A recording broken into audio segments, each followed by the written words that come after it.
You know as well as I do that temptation is all around you. It's all around you every day. You can't even go to the grocery store without going through that checkout line and seeing those magazines lined up there, placed just specifically so that you'll see just what the devil wants you to see. You know, we're surrounded by things every day, people every day, situations every day. And you've got to be prepared to know how to encounter that stuff, or you'll just give in to it. I remember hearing a minister one time say there was this father who told his son, you know, whatever you do, don't go swimming today down at that lake. And then just a few minutes later, he saw that boy running off down to the lake with his swimming trunks under his arm. And he said, hey, what are you doing? He said, well, I'm just taking my swimming trunks in case I'm tempted. You know, you can't prepare for sin. You can't go ahead and prepare for temptation, or you'll end up giving into it. There's a great verse I want to read you over here in 1 Corinthians chapter 10, verse 13. It says this: no temptation has seized you except what is common to man. You know, you're not facing something that somebody else hasn't already faced. And it goes on to say, and God is faithful.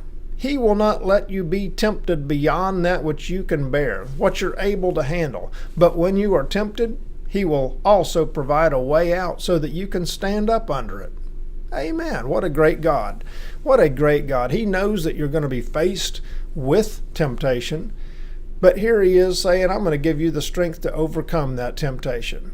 You know, but you can't go ahead and yield to that thing. You can't just give in to temptation all the time and hang out with sin and hang out in the wrong place and hang out with the wrong drink and the wrong bed and the wrong place and expect to walk a clean and pure life.